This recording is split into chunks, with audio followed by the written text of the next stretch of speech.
سلام او وخت مو په خیر. بیا هم تاسو ټولو ته راغلاستلایم د سیرت د انلاین زدکړې مرکز څخه. تاسو د انګلیسي آسانه زدکړې لړۍ ویلي. په دې لړۍ کې بیا هم تاسو ته مهم ورځني اصطلاحات وړاندې کوو. کله چې تاسو نو وړئ چاته د پوښتنو ځواب ورکړئ، د انګلیسي اصطلاحات وکاروئ. دا شخصي موضوع ده. په انګلیش کې به څنګه وایم؟ That's private. او یا هم that's personal. هذا چې ونه وایم، څوک تاسو نه پوښتنه کوي، تاسو نه وړئ ځواب ورکړئ، هذا چې ونه وایم. I would rather not say. I would rather not say. او یا هم هذا چې په اړه یې خبرې ونه کړم، په انګلیش کې څنګه وایه؟ I would prefer not talk about it. I would prefer not talk about it.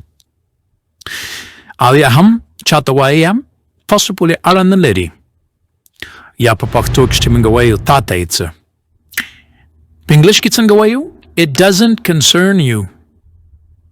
It doesn't concern you. او یا هم It's none of your business. It's none of your business. نو دا به تاسو راته کومنټ کې ولیکئ. خپل کار دې کوه، خپل کار سره دې کار لره.